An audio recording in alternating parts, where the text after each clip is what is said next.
So, welcome to the Prix Forum. This is the privilege that you can listen the Prix Ars Electronica winners talk directly. So today we have the two sessions of the Prix Forum. The first one is Artificial Intelligence and Life Art category, and follows the Digital Music and Sound Art category. During the show, that there will be During the talk, that there will be the QR code. So if you have any questions to the speakers, then please try to come here or scan it, and you can type in your questions. So the moderator may take your question or may not, but please don't be angry about it. It's moderator's decision. So now I already would like to introduce our moderator for Artificial Intelligence and Life Art category, Manuela Naveau, the university professor of the Kunstuni Linz of the interface culture, and also working in the Ars Electronica very, very long time. So Manuela, it's your stage. Please come. And then also all artists of the Artificial Intelligence and Life Art category, please go on the stage. Thank you very much, Emiko-san. So my tablet, so this is the famous tablet where I see all your questions. So I hope you I'm collecting all the questions already during the talk, and I will have a look, and I'm happy then to pose them for you. I will leave it here for the moment. Okay. So, category Artificial Intelligence and Life Art. Just for those who do not know, yesterday I was actually searching for what is written on the website if you want to enter the category. And it's the category Artificial Intelligence Life Art is dedicated to artistic practice and thinking related with all areas of artificial intelligence and life sciences.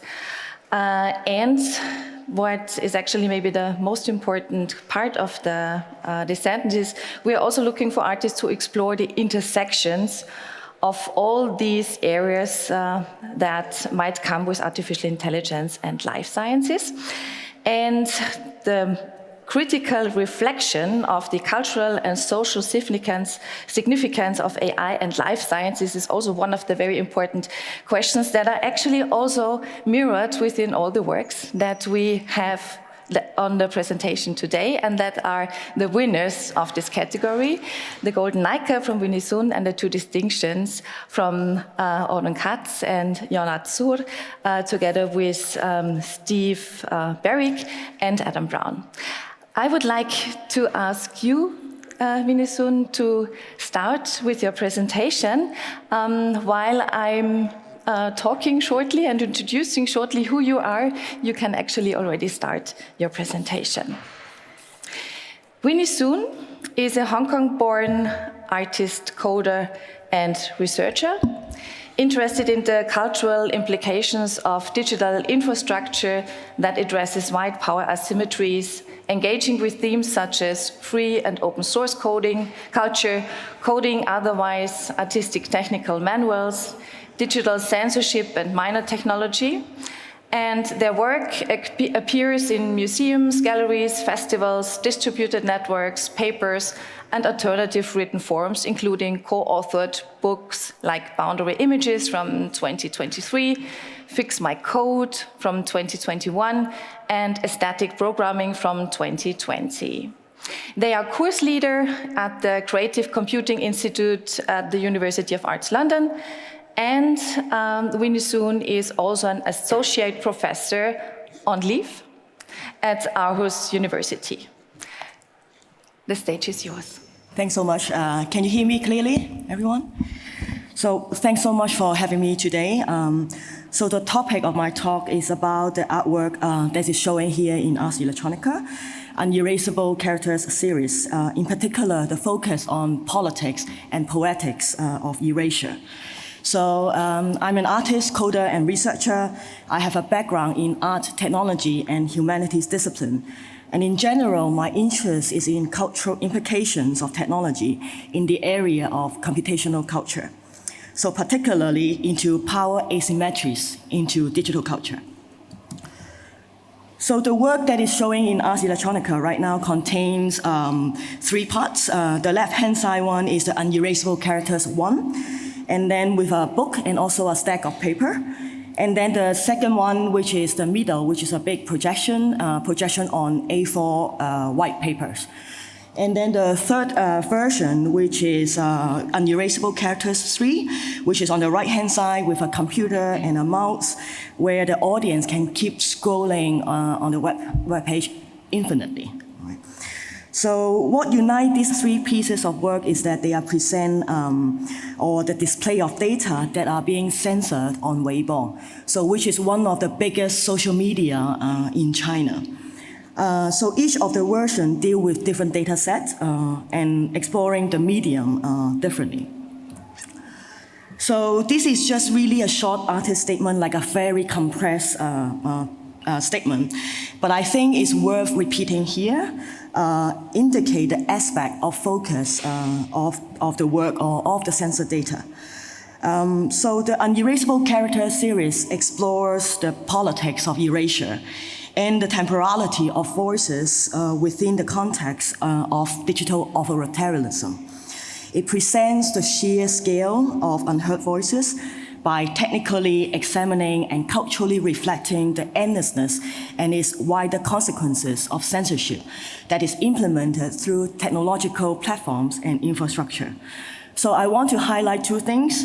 One is the scale, highlight the scale rather than the specific content of the work, of the unheard voices in particular. So secondly is the cultural implications of digital censorship in a wider context beyond China. For example, in Turkey, for example, in Georgia, as well as in Russia. But not just only related to censorship, but it's also somehow related to algorithmic filtering, recommendation engines, and also content moderation. So scholar Yong Ao in 2023 wrote about the series of work, especially this series, and she said that the characters shown in the Unerasable Character series while placed on the center stage.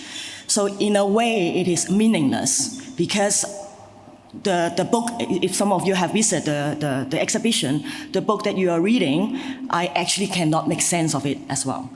So they are lifted from their sensitive context and abstract, where the sum of the extensive labor of censorship, so remember the labor is not just only about machines, but also human labors as well, become nonsensical.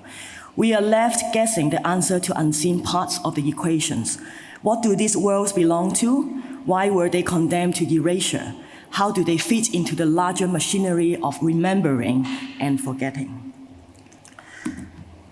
So a lot of the audience come to my work and ask one question: how do you get the data, right? So I think this is a good moment for me to share with you the technical aspect behind the work, all right?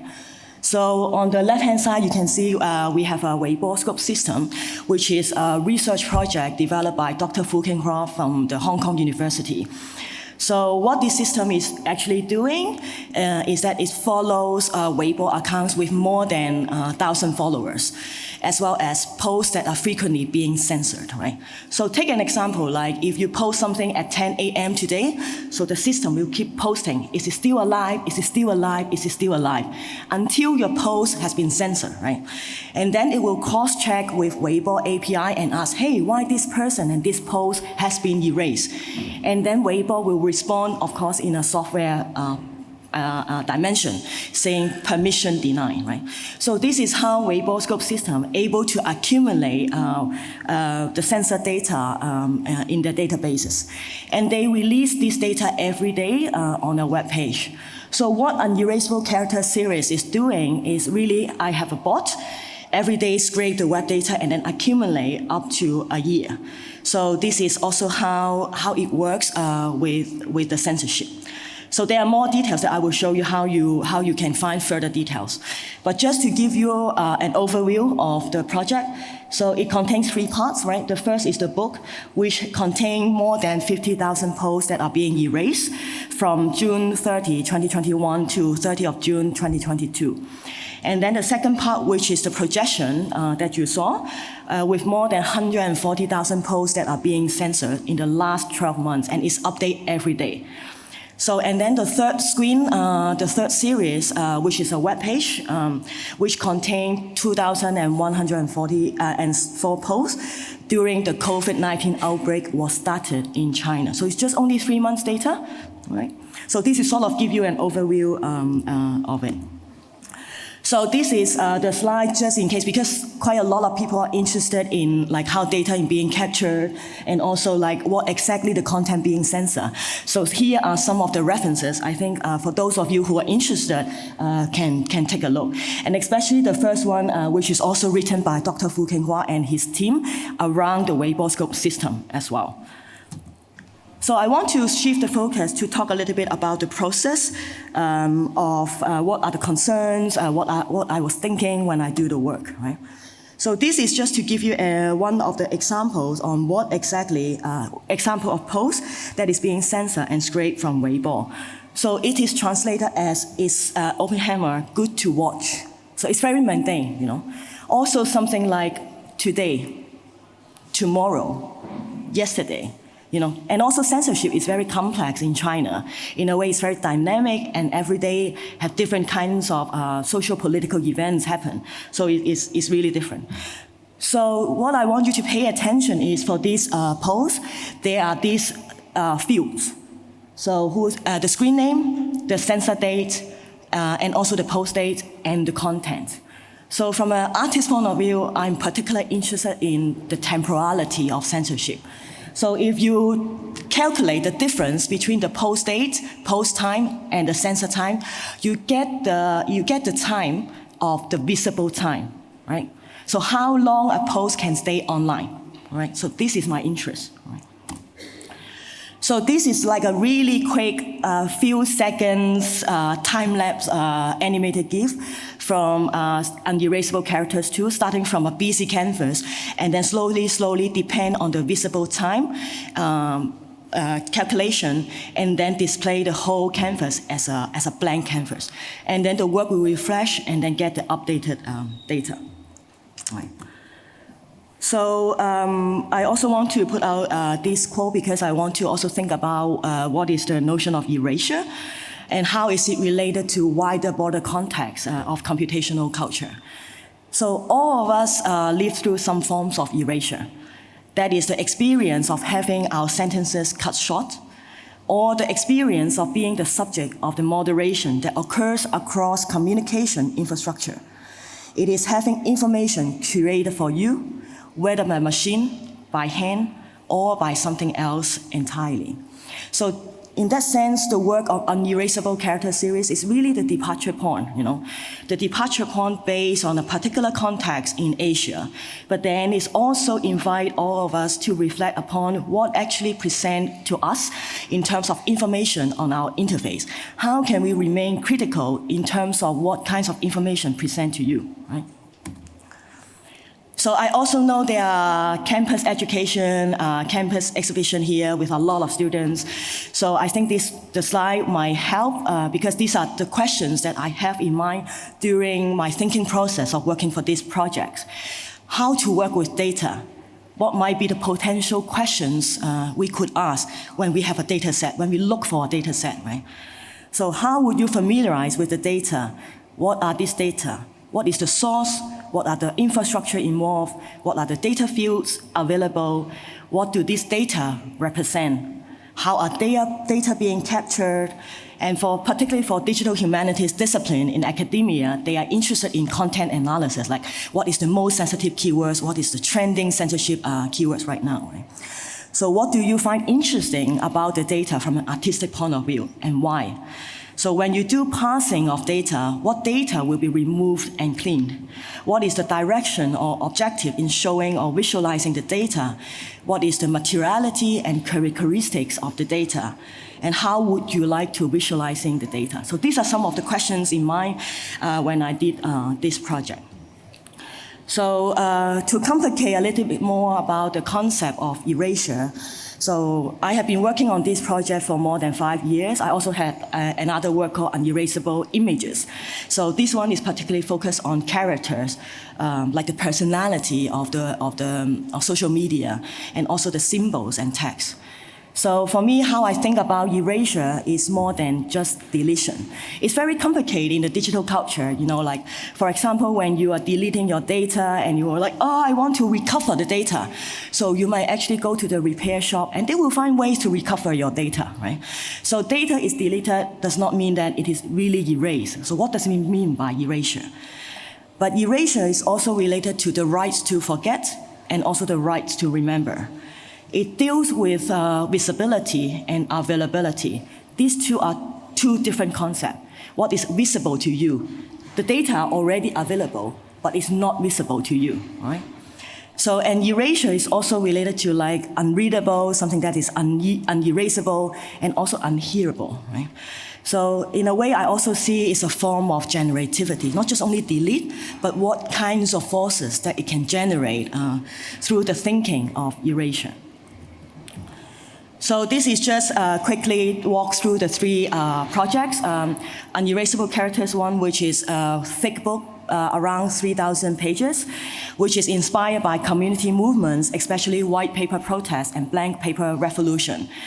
It is, we work with the Royal.se publisher working on the DIY book gears, which is fairly easy to make. A4 papers, you can buy it in any stationery shop, and you can fork the copy, and you can create your own archives in whatever means. So this source data also train in machine learning and generate, for each iteration of training, it generates so-called the predictive text as outcome to see, you can see in this book. So the book is meant to be generative, yet unreadable. So for me, it doesn't make sense. I can't really make sense of the sentence of machine-generated text. But then my questions to all of you is this a forbidden book?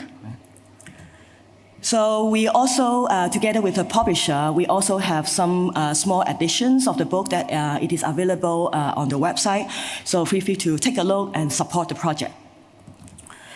And then for the second one, which is the projection with daily scrape data, which I call living archive because it's updated every day.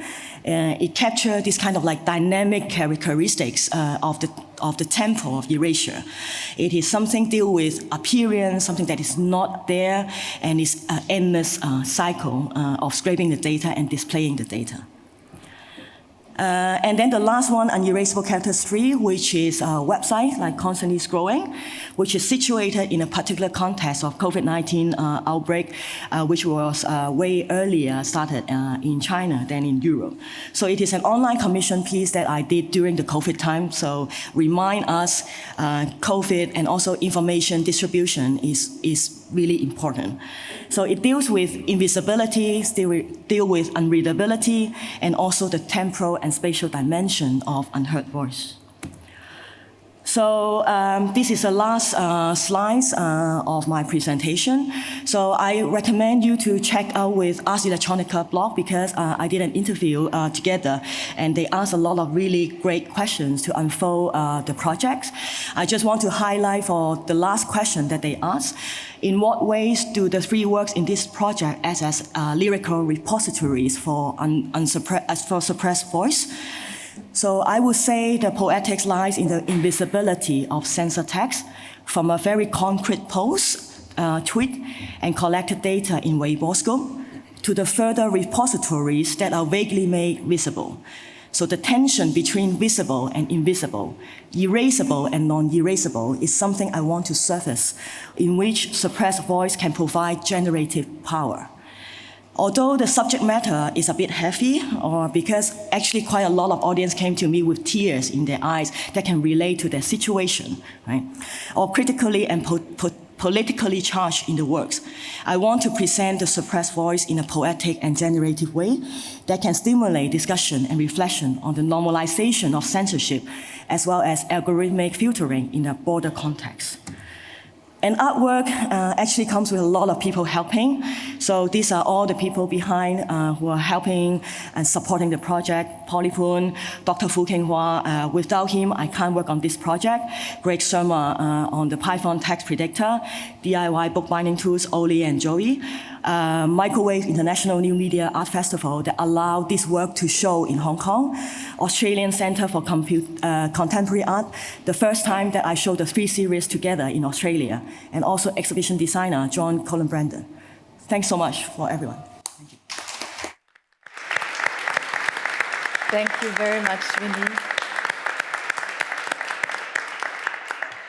Perfect in time. Yeah, and I think this notion of time that you were presenting very nicely is also a notion that is part of the project from Adam. I would like to ask Adam to start his presentation while I'm actually introducing to you Adam Brown. Adam is an intermedia artist, scholar, and researcher. His work incorporates art and science hybrids, including living and biological systems, robotics, molecular chemistry, and emerging technologies that take the form of installations, interactive objects, video, performance, and photography. Adam Brown is a full professor at Michigan State University, where he created a new area of study called Electronic Art and Intermedia, and directs the Bridge Artist in Residency program. Brown has exhibited widely in international venues in North and South America, as well as in Europe and Asia. And I would kindly like to, no, before I ask you to start your presentation, I would just remind you, and for those who are coming a little bit later, here is a QR code. Please scan it and please contribute with your questions to my platform and to my device here, because this is the only way I can actually react to your questions. I already see there are some questions, so we will follow on this up then afterwards. But now we give actually Adam the chance to present your work. Great, thank you. Thanks, everyone. Before I begin, I'd like to thank Ars Electronica for the recognition and visibility they've brought to this kind of work, without which we probably wouldn't have a platform at all like we do today.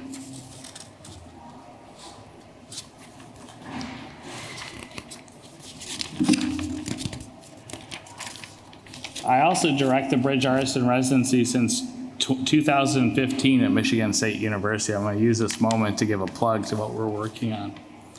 I'm excited to share with you today that we are rebooting after the pandemic and have secured funding to bring a new cycle of artists in.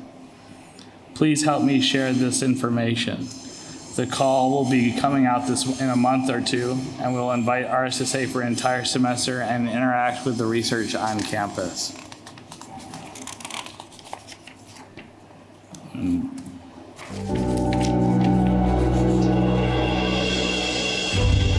In the book, Remediation, Understanding New Media, Bolter and Grusin argue that new visual media pay homage to, rival, and refashion earlier media. They call this process of refashioning remediation, and they note the earlier media refashion one another. Photography would remediate painting, film remediated stage production, and now VR and augmented reality, like we saw on the screen, remediate the impressionist work of Van Gogh using a strategy, according to Grusin, of transparent immediacy, a strategy to make the viewer forget the medium altogether. The other strategy proposed by Grusin to remediate is hypermediacy. In hypermediacy, old media is transformed, retaining some of the older features while discarding others, such as the differences between traditional darkroom and Photoshop. In their own words, remediation is the way in which a medium is seen by our culture as reforming or improving upon another. The idea of new forms of media, retaining elements of older forms of media, have many parallels to biology, such as epigenetics and niche construction theory. The question that drives Shadows from the Walls of Death is, can a color be remediated, or at the very least bioremediated, within the context of art? Does material color, in this case green, have agency? As I began investigating green, I came across Professor Robert Kedzie, a former MSU professor. Kedzie was a prolific writer of popular and technical articles on chemistry, agriculture, and public health. As a member of the first State Board of Health in Michigan, he campaigned to remove Paris green, a toxic pigment made from arsenic trioxide and copper acetate, as pigments that were used in the wallpaper. In 1874, Dr. Kedzie wrote a book titled Shadows from the Walls of Death, which is where we borrowed the title for the work that's in the exhibition. In an effort to raise public awareness about the dangers of arsenic pigmented wallpaper, 100 copies were sent to public libraries across the state of Michigan. Each book consisted of a title page, a preface, 86 wallpaper samples taken from common merchants, and a note from the Board of Health warning librarians not to let children handle the book. In the preface of the book, Kedzie outlined the effects of slow chronicle poisoning. Over time, the wallpapers exposed to varying conditions broke down, dislodging a microscopic particle of arsenic dust, which is probably the way that Napoleon died, because his favorite color was Paris green, and he was in the tropics.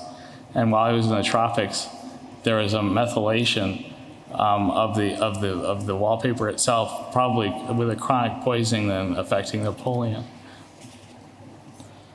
In a sense, the wallpaper is the first mass-produced green architecture by emphasizing how customizing our environment in the attempt to bring nature into our homes ended up poisoning ourselves and the ecology. This then begs the question, does art history beyond wallpaper reflect this tendency? Can we look at Van Gogh, Monet, or Turner in the same way again, devoid of the material or manufactured context? Since copper arsenic paint are no longer available, I decided to figure out how to synthesize them myself.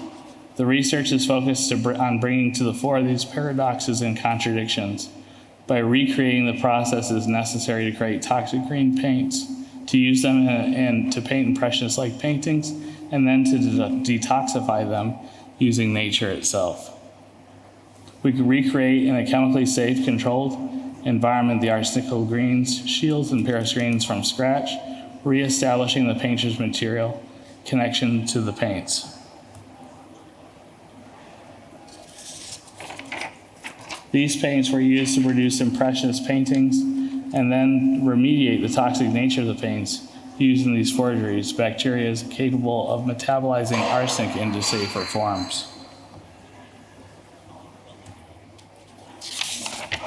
So then the hard part started, where we were trying to reproduce the arsenical green chemically by comparing against the Harvard database. So we had to look for all the different impurities to match the ones of Van Gogh and also the ones used in the wallpapers themselves. So I worked with Richard Staples at the Center for Crystallographic Research.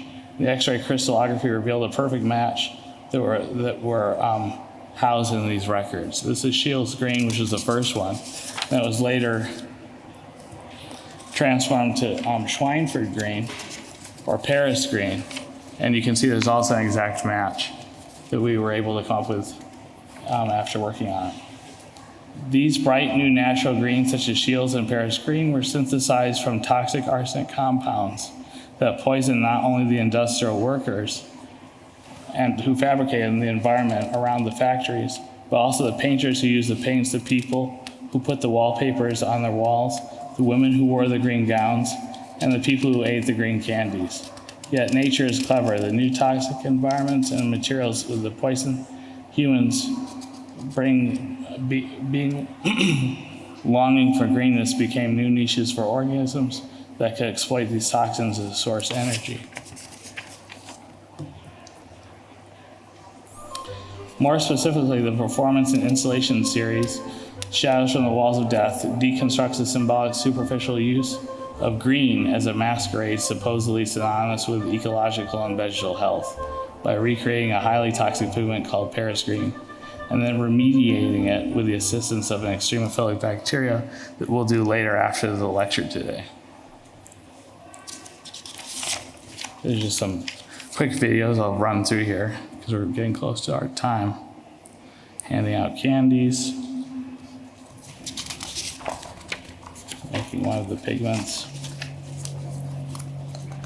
One of the wallpapers.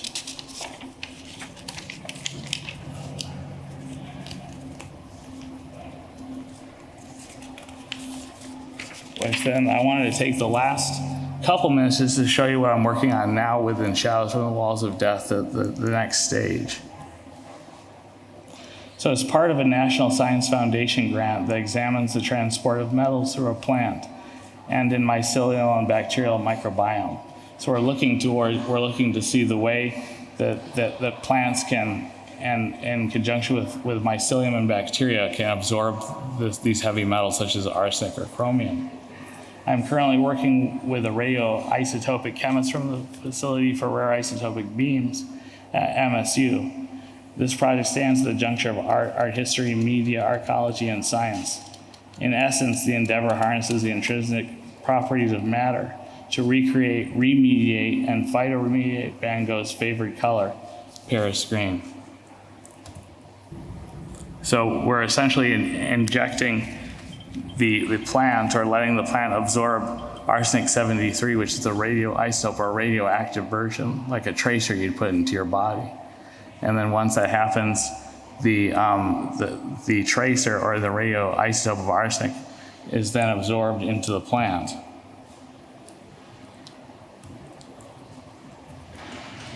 Oops. And at that point, I'm using a metal point process and arsenic itself to be able to take up the arsenic into the plant and then translate that into an image to reproduce the Van Gogh 15 sunflowers. Of course, arsenic is a big problem. It was then, and it is now affecting 200 million people. Still, because if you have a cell phone, if you have a computer, all the semiconductors within the phone or within those devices are created with arsenic gas. So it's, even though the problem seems like it's over, it's not. Thank you, I'm out of time.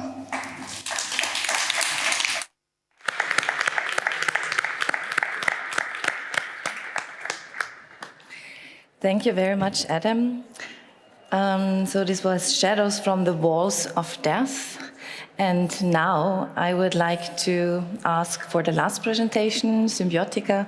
I would like to ask Oron to go for starting the presentation. Oron and Jonat Sur are artists, researchers, and curators who formed the Tissue Culture and Art Project in 1996. Katz is the co-founder and director of Symbiotica and was a professor of contestable design at RCA in London. Dr. Zur is the Fine Arts Discipline Chair at the School of Design at the UWA and Symbiotica's academic coordinator. They publish widely and exhibit internationally, and looking forward to hear more about the Sunlight, Soil and Shit D-Circle project. Thanks so much. Yeah, it's really great to be here, and thank you so much for inviting me, and thanks for the jury for awarding, and congratulations, Winnie, Adam. Amazing work. First, I would like to acknowledge the fact that I'm working from the land of the Whadjuk people of the Noongar Nation, which are the traditional owners of the land from which I'm working, which is known by the settlers as Perth, Western Australia. And I would like to pay my respect to elders, past, present, and emerging, and acknowledge the fact that the land was never ceded. And it's kind of important in this context of this talk as well to acknowledge that traditional knowledge systems have a very important role to play, especially when it comes to food systems. Jonat, Zur, and myself have been working with living tissue since 1996. We've been exploring how our new knowledge about life is really changing this whole concept of life itself.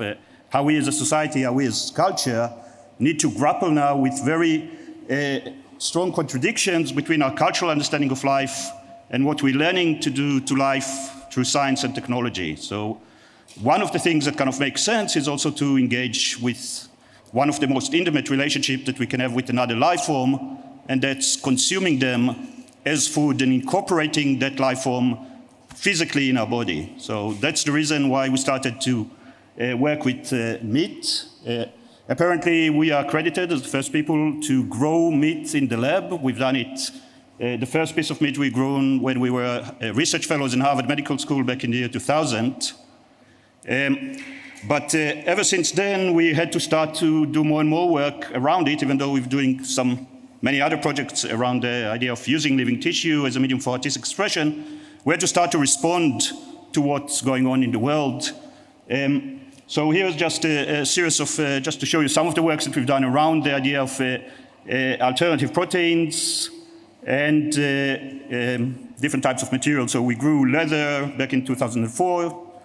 We participated in a BBC documentary in 2008 where we grew a piece of meat that was then explored as a way of dealing with climate change. So they were looking at extreme technologies to deal with problems that technology created at the first place. Oops.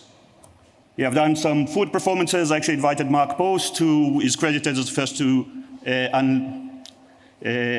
unveil the lab-grown burger back in 2013. In 2012, he participated in a food event that I organized with V2. We grew insect soup, and we started also to engage with composts and incubators that are dealing with this idea of moving the lab into the farm and the farm into the lab.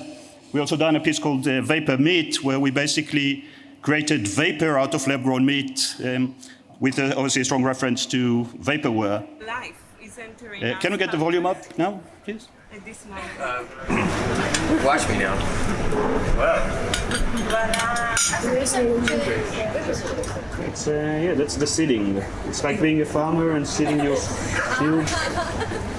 Yeah, but farming is also a human construct. Okay? It's a human construct, So- definitely.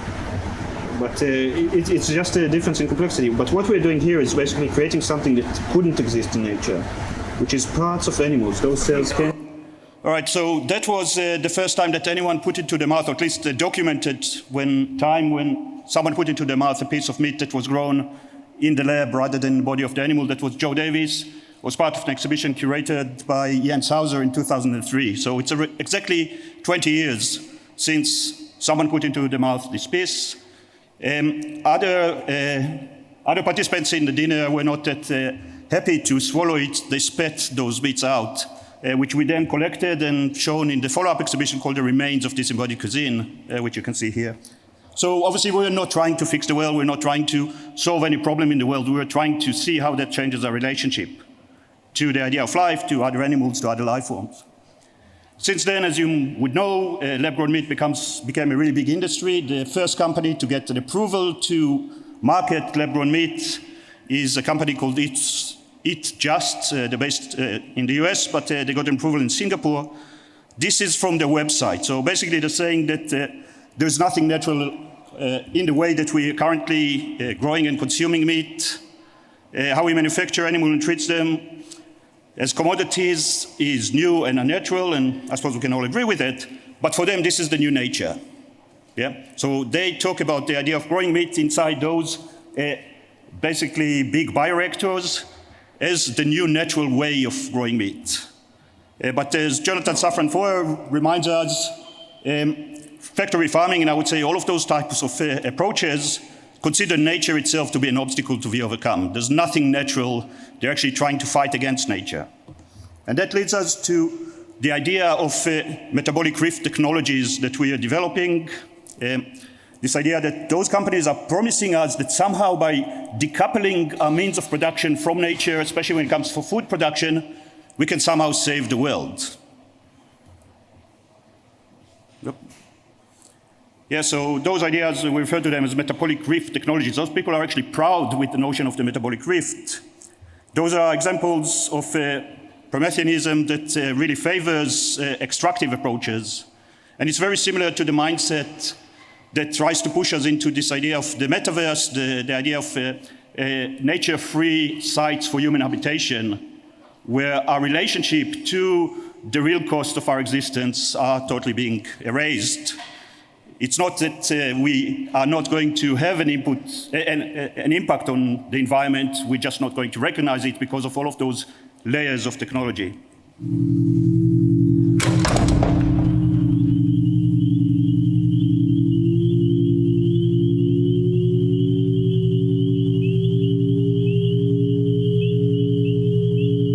Compost plus incubator equals compostcubator, a biological incubator that heats and sustains living cells. Alkaline hydrolysis breaks down meat and bones for fertilizer. Soilless farming techniques, or SFTs for short, ensure that crops are not adversely affected by nature. Control room collects and displays data, which provides value and certainty. Welcome to a world without sunlight, soil, or shit. So we had to respond, and we developed this project as a way of dealing with it. So the Sunlight, Soil and Shit Decycle project was framed as a durational performative experiment. So it was 5 weeks of us basically doing performance in the gallery itself, dealing with contestable food system futures. It's an open, meaning input-dependent, circular system of biological food production where the only output is a vast amount of mostly useless data. So it's a closed system in the sense that nothing really comes out of it. There's lots of input. Besides, the only thing that comes out are vast amounts of data. And in the Q&A, Steve is going to join me. He's the artist that worked with the sensors and the data. So if you have any questions about that, he knows way more than I am. So just to kind of summarize, we start with a compost pile where the heat from the compost is heating up an incubator where mouse cells are growing. We then take those mouse cells and together with much more meat and other animal refuge, we put it in a system called alkaline hydrolysis that basically breaks it down and makes it into a fertilizer. The fertilizer is then used for the hydroponic systems, and the plants from the hydroponic systems are then going back into the compost together with all of the other additions. And as I said, the only output there is the data. And we thought it's a satire. We thought that people would get the fact it's a joke. Then I went to a conference last year in Munich about controlled environment, or one of the panels was about controlled environment agriculture, and they started with that. So all I can say, if the only thing the cloud is going to rain at us is data, we're all going to starve. Thank you.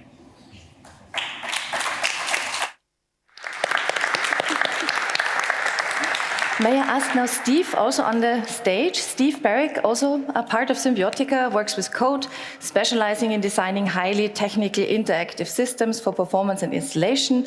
His works place the audience as the centerpiece of the interaction, often facilitating a tactile, creative process that is fed into a collaborative digital playground. And he presents his works in theaters, galleries, museums, public spaces, and app stores. Steve has received awards for robot and technology design and software enabling crowdsourced place activation. So thank you also for joining us here for the questions. We have already a lot of questions here collected, so thank you all who are contributing. For those who still want to contribute questions, so please do so. I would like to go back to your presentation, Winnie, because there are a lot of questions, actually, that we have. And one of the first questions that immediately, of course, got also my attention, because actually I wanted to ask you the same, is more or less, if I find the question again, but more or less how Weibo or other like correcting institutions were actually replying to your artwork. Was there some kind of reply? Was there some kind of statement? Was there some kind of attention that you actually got here, also officially on a kind of governmental level? Is it working? Try it again. Oh. Do I need to press it? Does it? It's, thank you. Thanks for the question. This is also one of the frequently asked questions from the audience. So just want to say, like, I do not have any pressure at the moment about making this artwork. And two of the artworks out of the three, they were shown in Hong Kong, but it was before the national security law has been implemented. So right now, because the project and rely very much on the Weibo scope research project that I have mentioned. So it is a research project based in the Hong Kong University, and it is still alive. So for this particular project, respond directly to your questions about any government agency or other officials approach to me. Not yet so far, and I would love to have any kinds of discussion with any institutions or entities.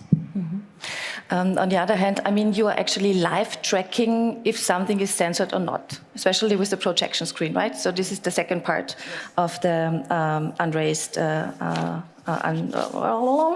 unraisable character series, which is actually 3 parts that you present, and it's the second part.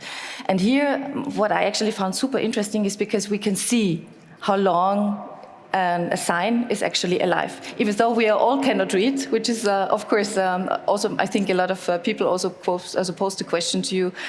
It's difficult for us actually to see it. Normally, if we speak about censored projects, like going back, I just checked it, I mean, for the young students that are also here, I mean, the file room, Antonio Mutada's 1996, yeah, one of the most important projects on censored content, super important, but it's about the content. But you don't show us the content, you show us the time, how quickly it's actually censored. Why is there no possibility for us actually to catch up for the information, or why you actually want us prevent this situation even? I think this is also like an artistic decision, in some artistic choice, because I really want to unfold the sheer scale of unheard voices. So in a way, of course, there are many ways that you can do visualization, like showing the characters. Even though I did it actually in the first series, I had all the printout of the sensor data, right? So there are some sort of hints as well for the audience to see the source text or the exact text that are being censored. But I think the point of this work is really showing when data that is on the cloud, right, very intangible, when it print in a stack of paper with more than 50,000 texts that are being censored, it gives you a different sense. When you see like a projection with more than 140,000 posts that are blinking, so it's really different from what you are looking at your screen and then, oh, okay, Facebook is giving me this, Then you do not have the awareness about like the wider spectrum.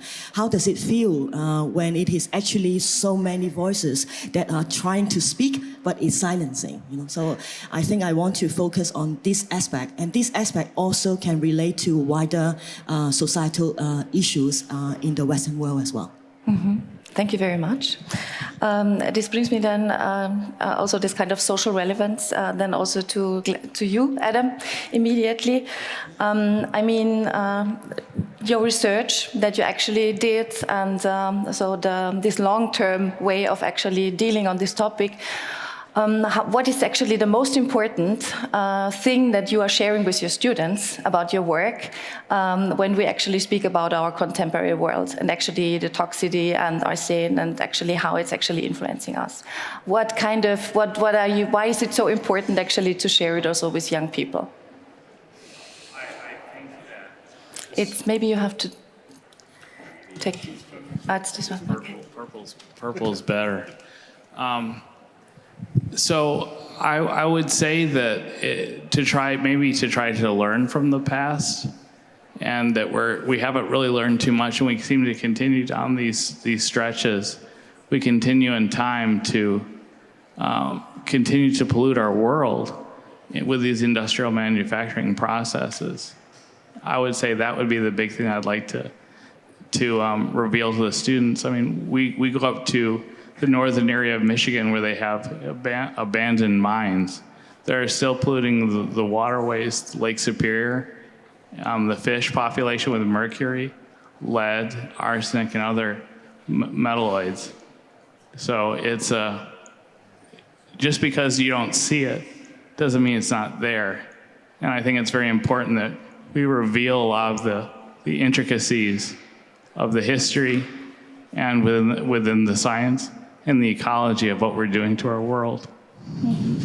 And I mean, this Paris screen is also very beautiful. I mean, and you even use it because you're also like subverting yourself, because you actually bring it again to the topic, and you actually, and artists actually used it. So how are you somehow deconstructing this kind of beauty of this material?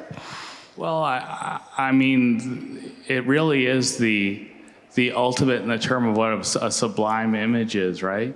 We see a beautiful image like sunflowers. We see a beautiful image of a mountainscape. Yet behind the veil of that beauty, there tends to be a lurking, sinister relationship to the world itself, to the materials that are used. And so much when we look at art, we don't consider the material where it comes from. In fact, that artists are also implicated in the process of destroying the planet, because we're using those pigments, we're using those materials in ways that aren't always the best, and we should know where we're getting our materials from. We should know what we're doing to the world, besides just the carbon footprint of flying here. But there are other things that are happening that are very important too that we pay attention to. Thank you very much. And now to Oron and to Steve. Maybe Adam, you can. Thank you. And what you are suggesting is actually making it totally simple, a fertilizer that I could use without actually I don't need sun, I don't need what you're representing. So what would be the challenges to think this actually further? Okay, it's not the fertilizer. Fertilizer is only one element of the whole useless cycle. It's basically like a Goldberg machine. Yes, so it's a very, and this is just the first stage. We're doing a way more complex version of it in Japan in a couple of years. And what we are suggesting is this kind of fetishization of those technological approaches to fix the planet, which are basically telling us a story that is extremely seductive about somehow we'll be able to exist and have abundance without consequences. And so much of those new technologies are selling us this magical, fantastical notion that somehow we can survive like that. And the idea of this project is just to show how ridiculous it is. And the scary bit is that the more we push it, the more it seems that the technology companies are actually using the very same rhetoric, but without the irony. And people are actually believing them. So it's not about food production, it's not about fixing the world, it's about shining a mirror back so we will be aware that what we are being promised is actually part of the problem and by no means a solution. Mm-hmm.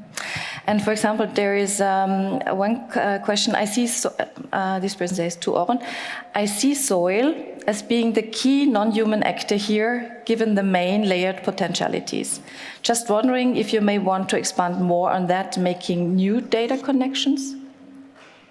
I'm not really sure if I understand the question, but obviously soil is important.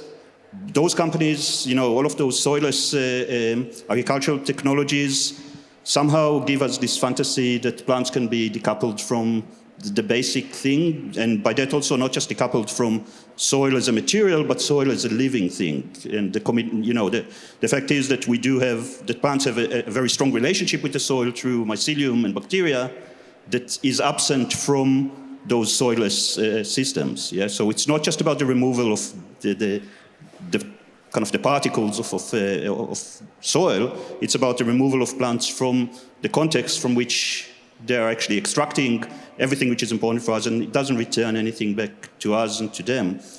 So the data is not going to help us, and that was the other thing of this piece. It's like we're collecting huge amount of data, but it's a decontextualized data that doesn't really going to help the plants or us to have this connection, which is not romantic connection. It's the fact that we are biological beings and we're part of this whole system.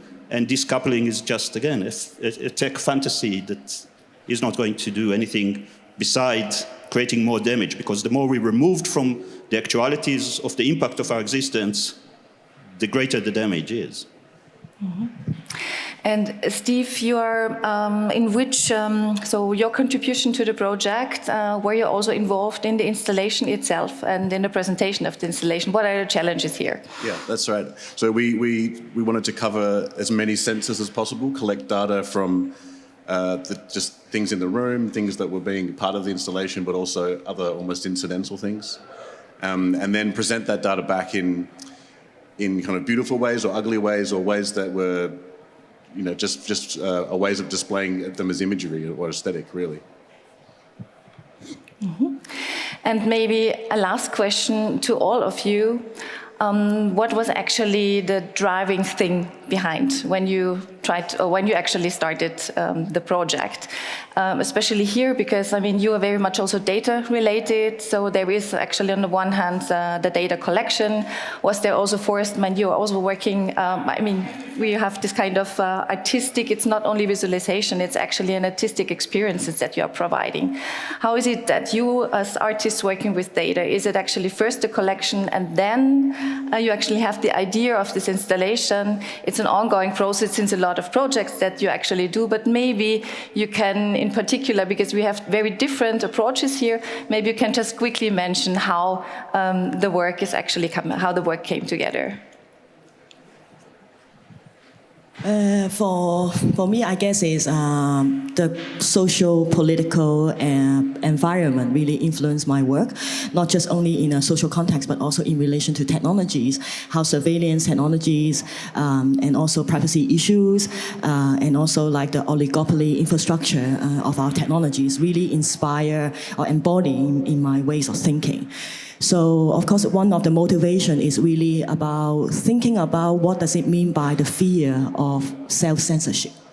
So I guess this is sort of like a starting point as a way, like over the years, to observe the environment, to observe my relationship with the culture, to observe what that means for me as an Asian living in Europe, and what kind of things. Of course, like down to the heart is really about upholding the values of human rights, right? Mm-hmm. Freedom of speech, freedom of expression. Mm-hmm. So this is along the line and trying to navigate, I would say, like healing process, or try to understand what is the technology, understand the relations of data through working with Do data help you? Kind of. It's also depressing as well, I have to say. But also at the same time, I'm trying to reframe or understanding this notion of erasure to a more positive note. Right? How can we think about erasure is more than deletion. It's something that can actually work with alliance. How can we use the work to build solidarity with people who are also suffer from like suppressed voice in all over the world? So I see the project, like understanding erasure, as a motivation for me to see how it can provide generative forces to the community. Mm-hmm. Do data help you to understand your work? So that's a funny thing. So I asked Steve to create all of those sensors and set them up everywhere. And then I found myself spending a lot of time in the control room, looking at data and actually getting useful information for me and to know how to then, tend to the compost and tend to... So it was surprisingly useful. Annoyingly as well, exactly, that's right. But then there was so much other layers of data that we collected and submitted and transmitted that had made no sense. Yeah. But the whole idea is that, and that's one of the things we're talking about, that all of those sensors are there to prevent us from actually experiencing in the most phenomenological, experiential way what we're engaging in. And when you work with life and you remove this direct relationship, it can be quite scary, because if there's something that we need to remember is that whatever we choose to do to other life forms, what kind of relationship we're choosing to have with other life forms, and I'm not a human exceptionalist, but I am. I should remind people who are that we would end up doing it to each other as well. Mm-hmm. Thank you very much. And Adam? Yeah, that's a difficult question. I guess it's through a process of like forensic investigation, like where you're doing field work, you're finding out information, and then you'll get little tidbits of information that lead you down these pathways to get to where you're going. I would also say that I've had a pretty deep interest for a long time in how do we rethink about art of the past. instead of just thinking about using it as a symbolic or metaphorical image, but how do we think about the material itself playing a role in how we see these things now, right? Because history is always told in the present. So how do we re-present the historical artifacts? Thank you very much. Thank you very much. I see we are a little bit over time. Thank you very much for your questions that I hopefully could somehow reflect a little bit here in the last talk. And yeah, please go to the Prix Ars Electronica exhibition. Adam has a performance today at 4 o'clock, 4:30, in the Prix Ars Electronica exhibition outside. You might have seen it already. Thank you. Hello, everybody. So this is the second part of the Prix Forum. Prix Forum Digital Music and Sound Art category. This is again the privilege that you can listen the artist talk of the top 3 of the category of the winners. So this time, again, that we will show the QR code for your questions. So this is very short 1 hour slot. So if you have any questions, please just scan it and type it in. Then the moderator may select your questions. So our moderator is the jury member and usher Remy-Toledo. So please introduce all of them, and it's your stage. Is this? This is you have it. Okay, this one. You have the mic. Oh, I have it already. Oh, wow, guys, I forgot about it. I think I'm supposed to stand here. Not sure. No, maybe not. So I am Asher Remy-Toledo. I was one of the jury members for sound category. I have an organization, non-profit organization in New York that's called Hyphen Hub, and it's which is the dash that separates but also puts things together. And that was one of the things that was pretty interesting also for this sound category, because there are some artists and that were in the submission, which the categories kind of extended beyond the traditional sound, and applying all these many technologies and things that we have nowadays. So I would like to welcome all the 3 artists that are with me today.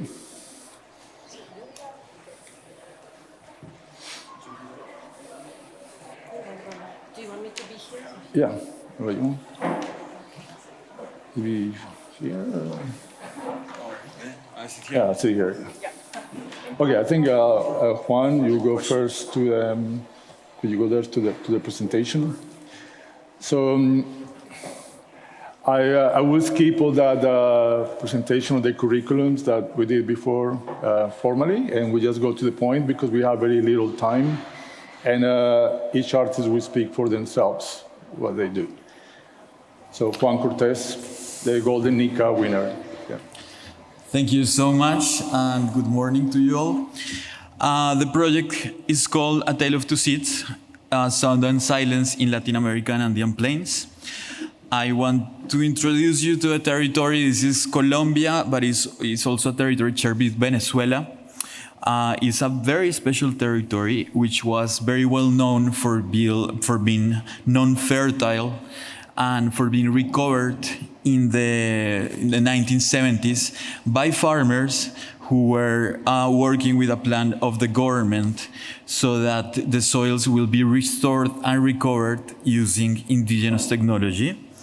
This indigenous technology was called chagra. And chagra is an indigenous technology that implies that polyculture is used.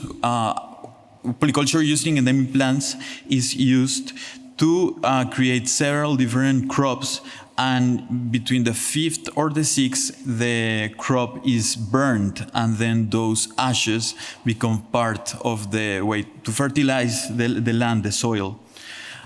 It was very interesting and really amazing how that territory became one of the most important places for agriculture and also for the cattle industry in Colombia because of that usage of indigenous technologies. However, that also came with a lot of investment and interest for many people who began buying land for agriculture, for intensive agriculture mainly.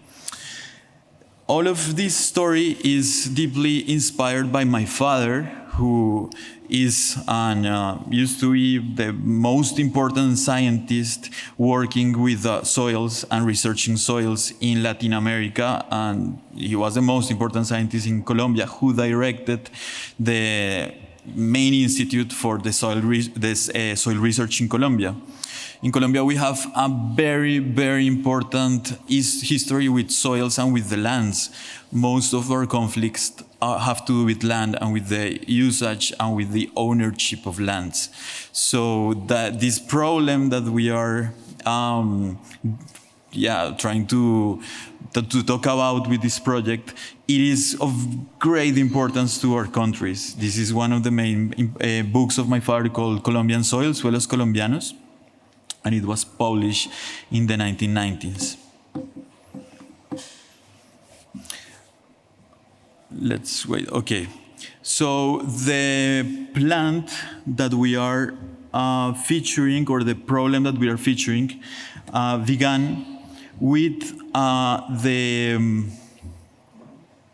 wait a second, I don't know if you can play that video, please. Well, I'll tell you the story. So the problem began with the transgenic soy, which was introduced in 2017 or 15 to the Eastern Plains, and it was introduced with this idea that it could solve one of the main problems of agriculture in those lands, and it could expand like the agricultural frontier of Colombia. But it was introduced in a very problematic way because it was pirate seed, which implied that it was not regulated by the government. It was introduced because several companies, such as Monsanto, which became Bayer, Syngenta, were present in the agricultural market, and they were selling lots of chemicals and pesticides, which made all the farmers became dependent on those chemicals. And then, because of the problematics, on the problems, I don't know if you know, but Argentina and Brazil are very well-known countries for producing soy. But because they had many problems with those monocultures of soy, then the high demand of countries such as China made that the Colombian country had to become one of the next producers or targets for the production of soy, and it was, of course, the transgenic soy.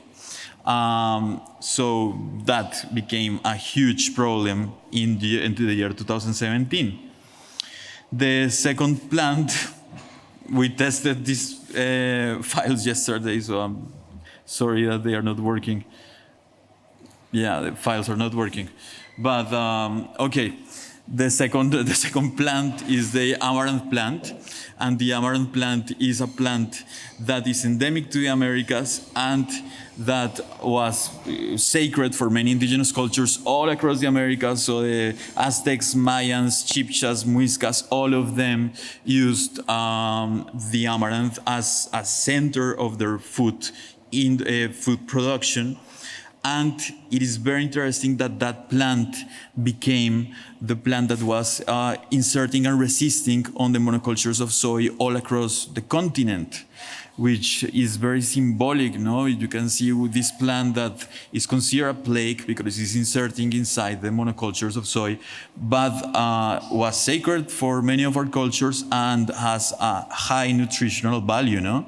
So that was very, very let's say, important and had a huge symbolic importance for us. So the work and the compositions that we did for the project, which I cannot show, were recorded during a period of 5 years. It began in 2018, where I went there for the first time recording the soil on 3 levels. The underground levels, which were sonifications and recordings made with geophones on the soil. Then recordings above ground, which were captured with normal microphones and cardioid microphones to capture the sonic ambience, and then also sonifications on the conductivity of the plants, because conductivity of the plants can be one of the on the main, let's say, evidences that the plant is comfortable and that it's acquiring all the nutrients in a soil, or that it is stressed and it is having problems capturing all the resources from the soil. So during 5 years, we did all of those captures and recordings, and we managed to find very interesting differences between the soils that were once a polyculture and the soils that became like the places for monoculture. That was really, really, really interesting after 5 years seeing that. And because we were so inspired by that difference, so the soils with monoculture are soils that they have mostly no sound and they are almost silent. And the soils with the polyculture have many relationships, many movement, and then you can really, really perceive the enormous difference, no? I don't know if we solved the problem of the sound. Yeah, can you turn on the volume, please?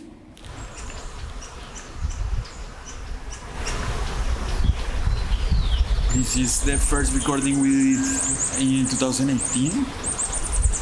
And as you can see, and you can hear the difference in the amount of relationship insects and the many beings that inhabited those lands were enormous. And then this is the last recording I did before coming here. This is a recording on February, and it was very interesting because there was only one bird, no insects, nothing else, in the same exact territory, same time. But it was, very, very problematic to hear that enormous difference in just 5 years.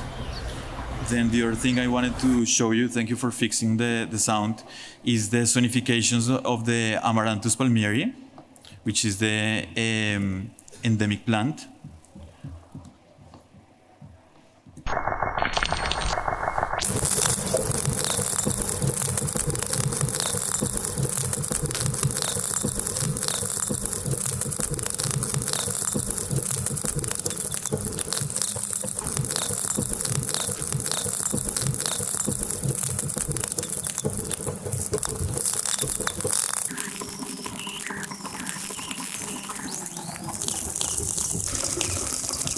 And then the sonifications of the Roundup Ready soybean, the transgenic soy.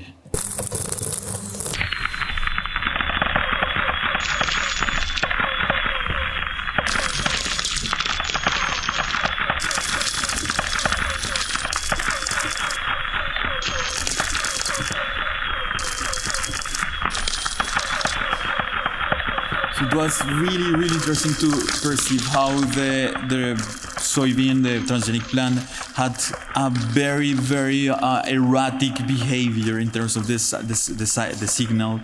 And then the Amaranthus, because it was in a fertile soil, because it was part of a polyculture, because it was endemic, had a really stronger relationship with our plants, and that was also, there was evidence of that in the recordings and the sonifications of the plants itself, which is also a very interesting thing that we capture in this project.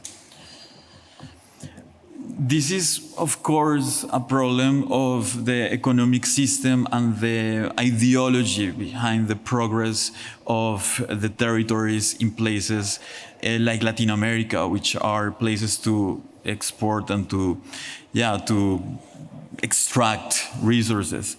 So one of the main focus on this project was to reflect on how economy and speculations and the market are a main problem in all of this.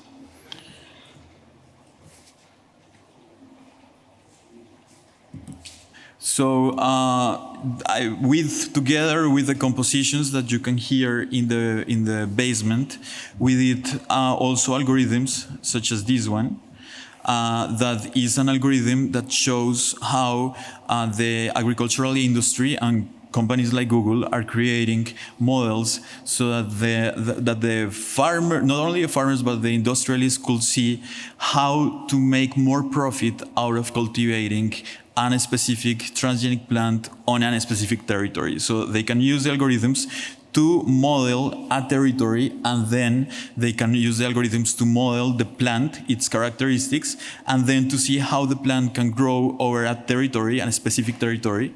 And then with that information, people can buy land and can go and buy and speculate over land, which, as you can perceive, this is a huge problem of techno-colonialism. It becomes a thing that could generate gentrification and that could change the ownership of the land and many other problems. But the way we recreate the algorithm was to ask one question, and is, why is it that the value of the bushel of soybean is 4 times more expensive than the bushel of amaranth if the nutritional value of the two plants are similar, and if this is very impressive, because the amaranth plant is endemic to those regions, the growth and the way it stands over the territory is even is better. Why is it that the amaranth is considered then a plague, and why is the price so low? And the only answer could be speculation, or it's on the interest of the market. Technically, we use contact microphones, hydrophones to create geophones. We use zooms. We used modular synthesizers to capture the data out of the EGGs that we use to record the plant and to sonificate the conductivity. And we used electromagnetic signals to create the sonifications. We do not like the idea of converting the plants to music because we don't think that's logical. So we use noise.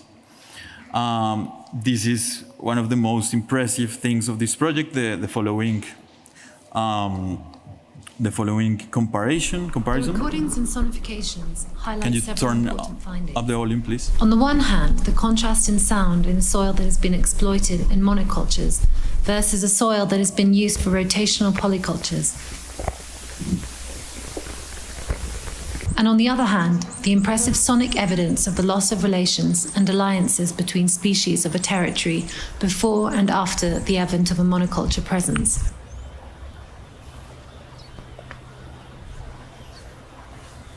Lastly, the sound interpretation of stress signals between plants that are part of the agro-industrial matrix of monocultures versus those which are part of organic and polyculture ecosystems. Yeah, I think the spectrograms are very good to see the difference. And lastly, the other problem that comes, and that's really near to all of this problematic, is the problem of ownership. So those companies that came to our territories made everyone dependent on their pesticides and then changed the whole face of the Colombian civil conflict, also are creating patents and registering patents on endemic plants of the Americas and then claiming them as their own because of the modifications of the genetic code. And so the other part of the project is an algorithm that is a web scraping algorithm to insert into the data sets of these companies and grab all of those codes that they have been registering on our own plants, and then we registered the codes back with blockchain as our own in an act to claim property again for those plants that are now their property. There's a huge loophole on the legislation for the Colombian government and because of the economic treaties we have created with several countries, it is almost impossible that Colombian law will protect this information in any other way. So we thought like these new technologies such as blockchain could be and become one possible solution, even if it's symbolical, and yeah, but symbols, as you know, are very important. I would like to use the last minute to talk about the two collectives. This work was made by a Tractor studio from Colombia and Semantica from the UK. Semantica is an XR film and research lab exploring interspecies communication and nonlinear linguistics. They collaborate with biodata musicians, academics, scientists, and researchers exploring the relationship between human and non-human. And Attractor Studio is a studio from Bogota, Colombia, and we also work with sound art with Sonify, and we use sound as a witness for many different problems, such as migration, the problems between species. We talk about also electromagnetic pollution in places like Bogota and several other cities in Latin America. And we are very interested in these crossings between these contemporary problems and politics, and then the socio-cultural responses to that. Thank you so much.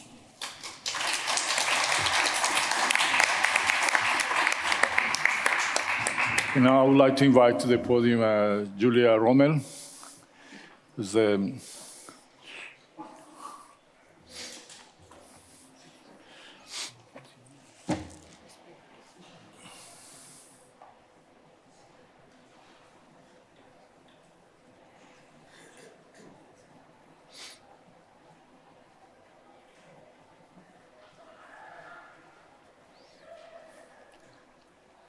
So, good morning. Thank you very much. I will present my project Interspace Acoustic Cartography today, which includes 5 different maps, which are documenting my travel routine. And I will start with presenting one specific map to you, which I call the oncoming traffic map.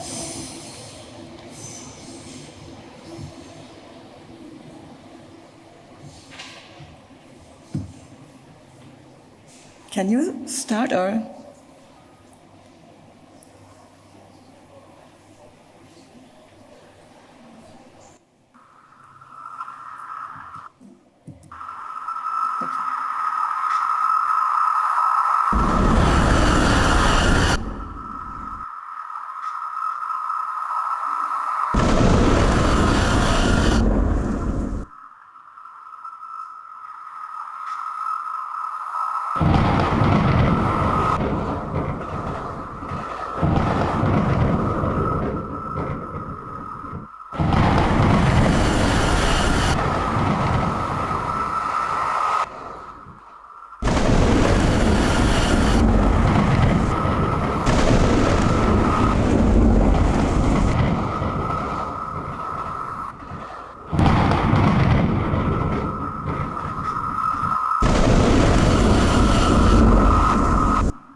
So this map is describing a 7-hour train trip from Bremen in Germany to Zurich in Switzerland, and I did this trip for approximately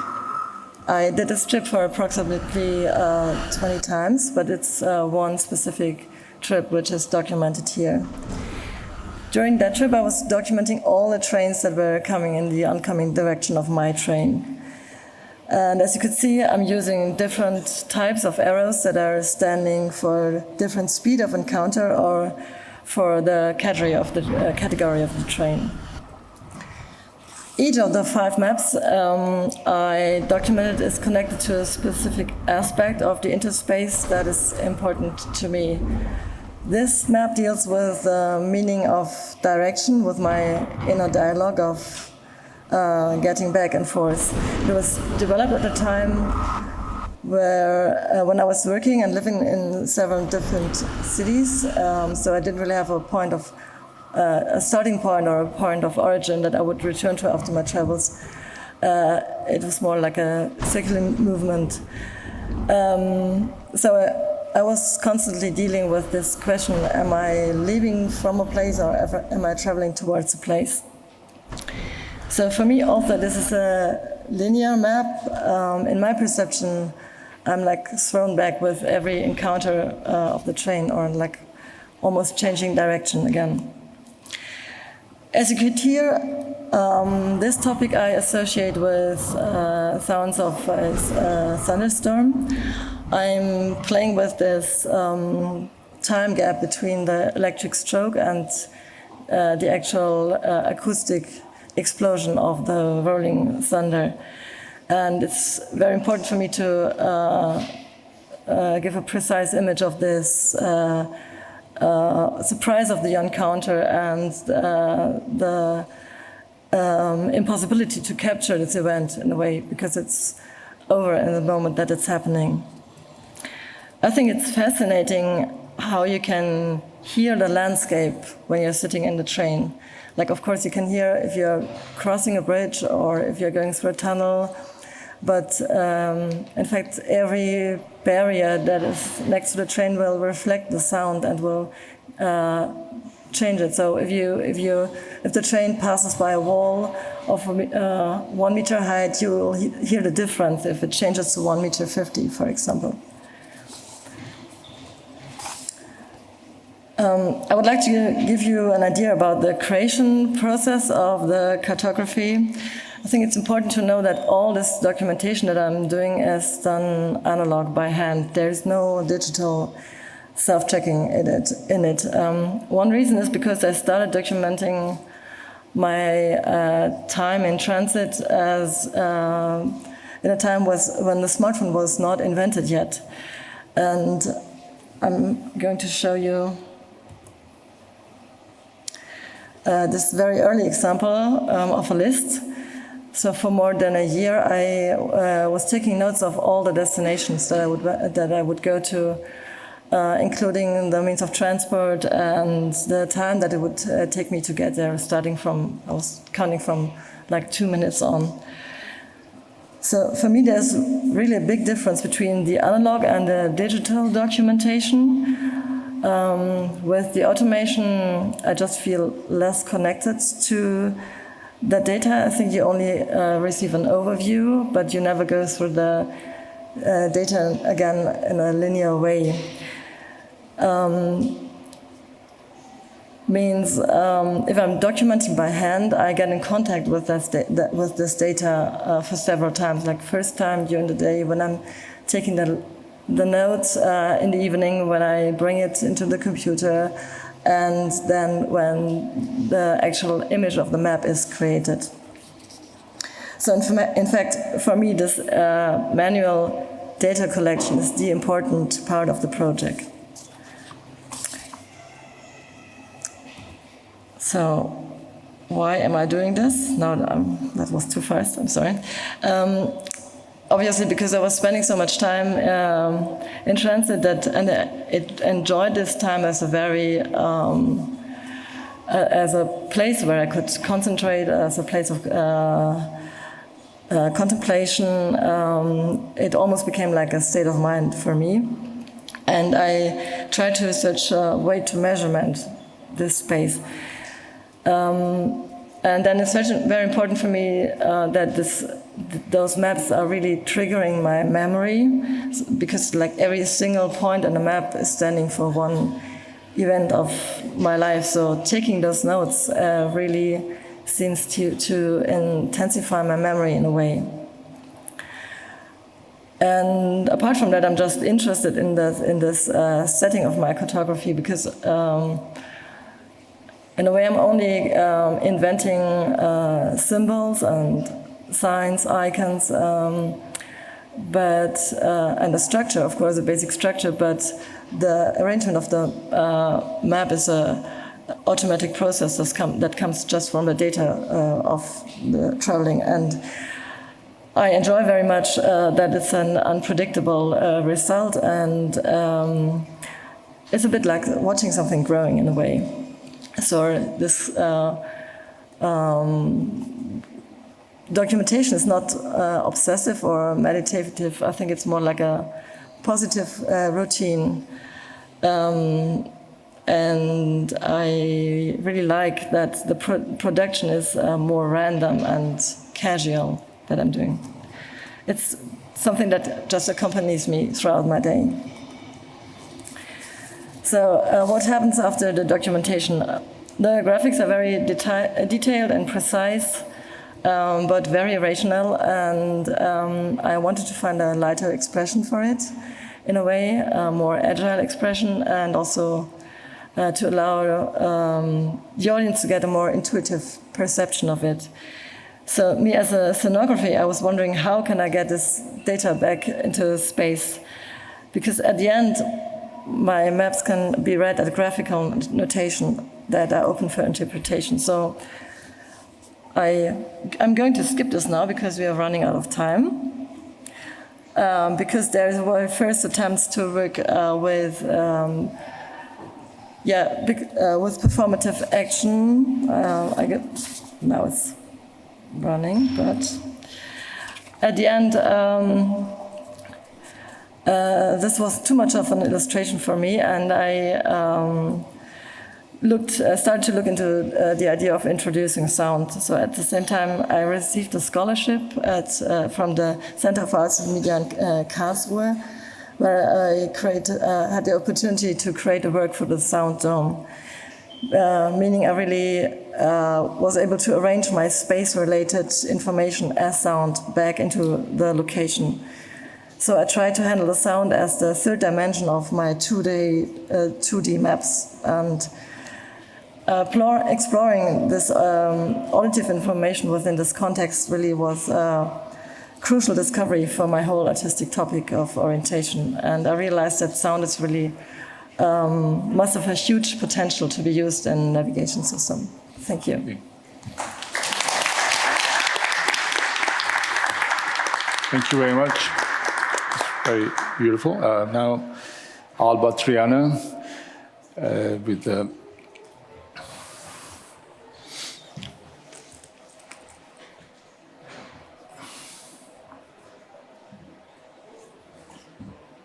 Hello, everyone. First of all, thank you for being here. I'm going to start with my most important questions. What is the essence of everything in the natural world? What is the relationship between the essence of everything and our human condition? What can human manifestations like art and music reveal about the essence of the natural world? Is art not only a form of expression, but also a powerful and transformative form of knowledge? I started my creative career as a music composer, creating music for symphonic and electronic, creating symphonic and electronic music. While doing so, the fact of being a composer gradually made me very intrigued about the functioning of everything and about the fundamental structure of the universe, about the fact that I felt the need to create music. Why did I feel that urge to create something that was an abstract and transformative form of art? And how the essence of everything relates to our human condition. So, since I was already working with audible sound, that was my main material, I started allowing myself to use other forms of vibration, like audible sound, light, electromagnetism, and different forms of energy as main material. So my works, in a very organic way, adopted the installation format. They started unfolding not only in time, but also in space. I felt that I had to accept whatever perceptual manifestation the material had. Some of them are fully visual, and I would be open to accept any other sense to be involved. But there is one thing that I really wanted to preserve from music, and it was the abstract and deep kind of information that music deals with. I feel that music, that type of information, although it is abstract, can be quite deep and quite transformative. So for me, doing work became a vehicle to understand and, most importantly, to connect with our essence and with the essence of everything. So the body of work explores mostly this body of work that I've been creating for over 15 years now, which are the works that you're seeing here, explore mostly vibration, interconnectedness, and how nature self-organizes, which are at the core of music and at the core of our human existence. So I want to elaborate a little bit on this and say that everything in the natural world constantly vibrates. There is a fundamental liveness that inhabits everything. Here we don't perceive things that way, but everything is vibrating and things are interconnected. In fact, all of us have traveled from many places, and that interconnected essence of nature is manifesting right here, right now, in a form of an art festival, you know, because we have this interconnection need through art. As I said before, I also think interconnectedness is quite important because it has to do with many of the things of how we self-organize. So this deep functioning of the natural world really determines who we are and what we manifest. Harmonic motion is the piece that I'm presenting here. And it's a work that crystallizes 15 years of my artistic practice, in which my work transitioned from the concert hall to the installation format and to the exhibition space. At the center of the space, there is a cymbal, a percussion musical instrument that is activated by an electrical signal that is applied to the cymbal. So this electrical cymbal amplifies the instrument's natural and intrinsic vibrational patterns. Nobody touches the cymbal, but it naturally vibrates. It amplifies its natural vibrations because everything has vibrational patterns. And as that happens, we get to hear those natural vibrations. To the point, yes, we get to hear those natural vibrations. Also, I use a laser system that allows me to see those vibrations. So everything happens in the physical world. There are no simulations, no projections. Everything is acoustic. So we hear and see the vibrations of the cymbal, and that is the main material that is used to create an 8.5 music composition, abstract music composition. These reflections, the lasers, help me reflect see the vibrations, and those vibrations get reflected on projection surfaces around the cymbal, forming a vortex-like configuration. I have to say something about the piece that is being shown here. The original version was a more immersive version.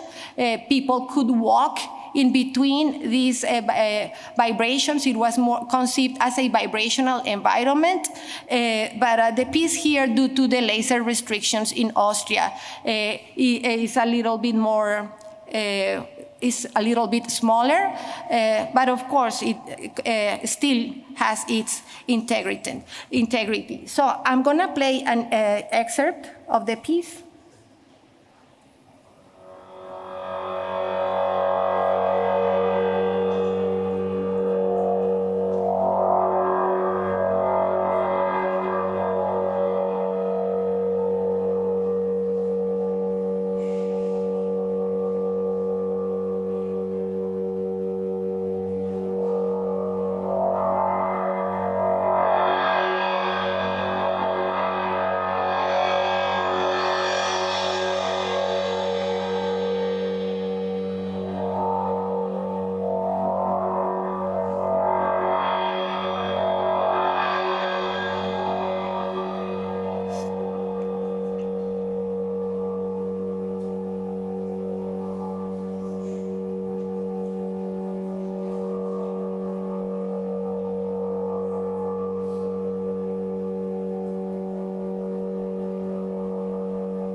Okay, so this is just a small excerpt of the piece, but there is a temporal composition. As I said before, the composition lasts 8.5 minutes, and it repeats in a cyclic fashion. And throughout that time, what I do is that I manipulate the electrical signal that excites the cymbal to do a thorough exploration of the cymbal's sonic spectrum, which is huge. I just use a small portion, but basically the piece is like an abstract narrative that repeats every 8.5 minutes. And as I said before, what we hear and what we see are different perceptual manifestations of the same event. They are inseparable, and the composition was made paying equal attention to what is seen and what is heard. You know, I work listening and observing these vibrations, these manifestations of the cymbal vibrations.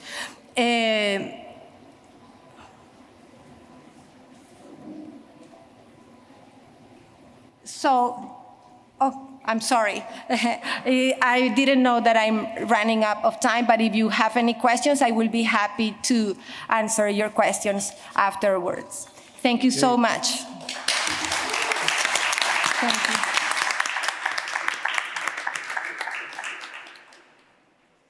Well, thank you very much for the three wonderful artists.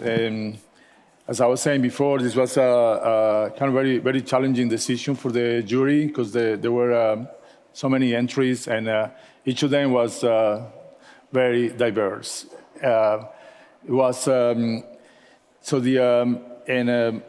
of course, you know, we were going from the traditional soundscapes and purists to the very complicated ones that are now with AI and with GPT and with other technologies that we have now at our disposition. All of those things, you know, affect and kind of add to the creativity of the artist. As the painter, you use the brush, you know. So we have all these tools at our disposition, and also we are all these things that are going on in the world right now. Many artists, like in the case of Juan Cortés Attractor, they have been more.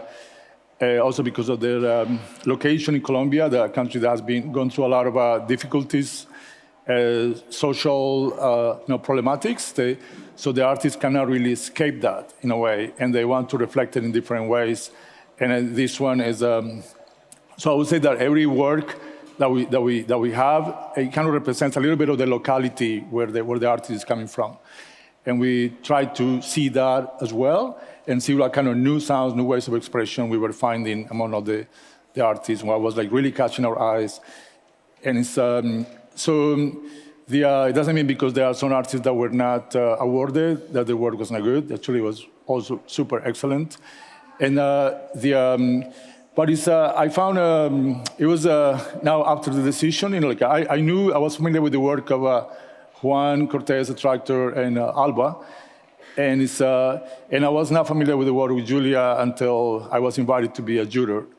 And it was fascinating. It caught my attention because it was so different. And also, in a way, it was kind of a new opening a window into a new world for me of seeing things. Because the more I started analyzing her work, I started like seeing deeper, starting her compositions, the graphic design that looks like she comes from the graphic design world in a way, but it was these beautiful graphic compositions, and analyzing the spaces that she created sounds for, which were what you call the interspaces, or the many spaces that we find in between, or when we are bored, when we times that we find meaningless in a way, while we are waiting for the train or for the plane, and she was actually adding meaning to it, which I found very beautiful, because it was kind of adding more meaning to our lives in the way that all the three of them are, which I found that is kind of they come from an existentialist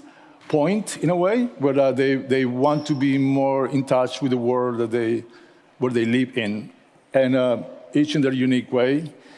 And it's like to Alba through all these electromagnetic fields, which is I work also with cyborg artists, also that feel the energy in the rooms, and the colors have their own energy, their own sounds. And seeing the work of Alba, which I encountered many years ago, it was also very transformative. And it made me kind of stand and appreciate this moment, be mindful, especially when we are so inundated, flooded by so much technology and so many things that are very loud and fighting for our attention. The three of them, especially like Alba and Julia, had a lot in common with that. And it's I would like to say that there is one word that is called in German, I think it's called Gleichmut, and it's in Spanish is equanimidad, and in English is equanimity. So which it is to be mindful, present where we are, and also the sounds, because we block our minds many times with all noises that we don't want to hear, things that are unpleasant to us, and we try to focus. We put headphones. That's why we also like Pandora and all these things, all the music that we want to hear, or now the TV programs, is things that we live in a little world. And so being aware of all these things and accept it in a way, I found it as kind of a Zen-like thing. And so I found that in common with the two of your works. And of course, your work, you have Juan and his group, they have been working in sound and especially the noise field for many years. I encountered their work also about 10 years ago, and they were doing concerts with noise and repurposed materials. And then quickly they were evolving, doing all these very elaborate maps, cartographies of the kind of the trajectory of insects and the pollution in urban places, but also in mountains and the jungles, and comparing this and creating these sonic fields to it. So and that was also like a part of that, like being many things that we are not really aware of. We just take for granted, just take it as you go. But they were actually taking notes, all this data of all these things, and you were sonifying in a different way. You were in your unique way with your graphics. And I would like to know how you added the sounds to each of the graphics, for example, And then the question would be, how do you all of you express the equanimity in your work? To be aware, mindful of what you have, of what we live, and how do you express it in your way? Well, shall I start? Yes. Okay. The equanimity, the Gleichmut in German, what is actually a very special word, but I think it's in my work. It's very important that, or I try to allow myself to get bored when traveling, when being in these boring places, not to be attracted by a smartphone, or not to switch myself off by earplugs or anything, but really to pay attention to things that I would usually try to ignore in a way. Yes, okay. Alba? In my work, I think ecuanimidad is the word in Spanish, equanimity. It manifests by trying to induce a deep sense of connection of the listener or of the visitor, the public, with something that is very deep. And also allowing that fundamental essence of everything to manifest. So I think that is the place that I'm trying to find in my work. Okay. Yeah, and also your work, the thing is, like, I noticed, I've seen some of your work in different parts of the world, and they work slightly different in a way. Yes. That is very important, since I work with physical objects. For example, in the piece that we are exhibiting here, it's a physical object that is resonating, and it responds or interacts with the space. So even though the electrical sequence that activates the symbol is fixed, the composition is never the same, because the symbol is affected by the humidity, the atmosphere. I didn't have time to show some slides, but the piece will be always the same, but always different. Even in Colombia, in Bogota, which is pretty high up in the mountains, it was different than here. But of course, there is a place of acceptance. And probably there's where the equanimity comes again. It is that I don't want to intervene with that, but rather to allow that deeper reality to manifest and to get revealed. Yeah, so it's an alive piece. Yes, the piece is alive, and I think there is aliveness in everything. Yeah, I remember you told me about one occasion in, I think it was in Miami or something, that there were too many people in the room where the piece was, and the piece just stopped sounding. Yes, I do sound interventions with musicians, sometimes in my pieces, and it was at the Museum of Modern Art in Bogota, and the museum was packed, and a lot of people came into the room, and suddenly the cymbal stopped vibrating. And I work with other people in my studio, so I asked my assistant, "Are you sure you tuned the cymbal?" And he said, "Yes, I promise I did." And when people walk out, as people started walking out, the cymbal started reacting again. And actually here it happens sometimes that sometimes the last part of the piece especially gets closed and quieter. And the other day it was very loud. So there's something unexpected that is not controlled by me. Yeah, somebody asked a question to Alba. How are you sure that the electrical signal is amplifying the symbol's natural vibration and not enforcing a new vibration as if struck by a mallet? I've worked a lot with this technique, I'm going to call it. Yeah. And the cymbal doesn't get excited, that's the technical word, unless it is excited at the sweet spot. Actually for me is sometimes I understand these works as ready-made objects because it's not about me coming up with the waveforms or the sound. It's about me finding them. And something that is okay. Sorry. So maybe I wanted to move because we are very short in time for the questions here. So Juan, another question from the audience. Why did you choose sonification as a medium for your research? Well, because the conductivity of plant is pure data. So sonifications and also sonifications on noise could be the only way to show the difference between plants at different states. Sonifications because they help to tell that story that we think is very, very important right now. And yeah, because it is another way to understand also a soundscape, no?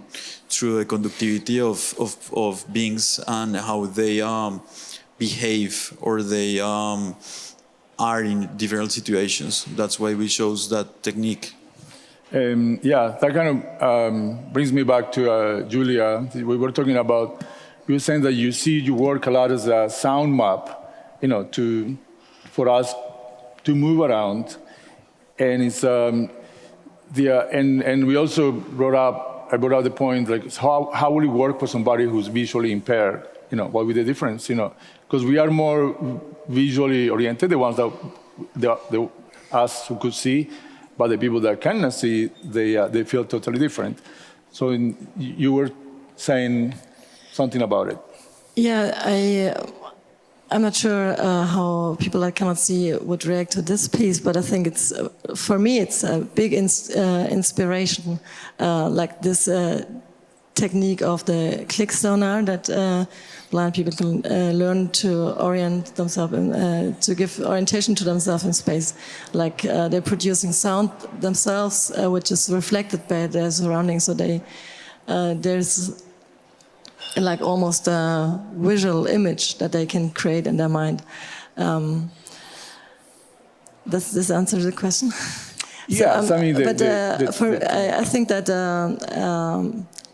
I only had a little moment to express that. I think that the sound really is has a high potential to be used in orientation system. Not only in, I'm not talking about art, I'm talking about digital devices in our everyday life, and that is something that is until now not used at all. And I guess there is a lot to explore. Yeah. So you come from a family of graphic designers, and I think that inform a lot of your designs. And then you also work as a scenic designer for music spaces, contemporary music spaces as well? Yes, I'm working in contemporary music as a scenographer, and I'm working as a designer for signage systems. And so, but in my art pieces, I really bring together those experiences and which are all connected by the topic of orientation in a way. Yeah, and I was like, I'm a little bit curious about the time. You said 3 minutes remaining, but there is another 10 minutes after, or this is the end? That's it? Really? Okay, so because you have this obsessive, data collection, kind of. Collecting all these things, and I worry one of the things but you started doing it before all these biotech, infotech companies, corporations that now want to take all our that data and use it more to increase productivity. And I know that is not your aim, but it's it made me I started comparing with Juan's work, which is all these companies are also doing the same thing with the soil, and they are trying to increase the productivity, because at the end, it's decreasing the productivity of the field, no? What? Yeah, productivity is a very difficult word, yes, because one has to think productivity for whom, no? And I think that's also inserted in a ideology which makes profit the center of every, let's say, relationship. But it's a blind progress and it's a blind profit. It's by the corporations and of course, Western interest. Short term, always. Yeah, it's a short term. Because I understand that yes, these plants grow, but it's only about 2 rounds of them, and then the farmer needs to buy the seeds again. Yeah, and the soil, when it's used in such a way, always tends to erode because it's intensive use of monocultures all over again, the same soil, and that's it's nothing that can stand over time. Yeah. So we only have a minute and a half before we finish. And what would you guys like the audience to remember about your work? You know, there was something that wasn't clear said today. Like, what is your aim? Well, I think it's a good idea to have a very close look at data and maybe to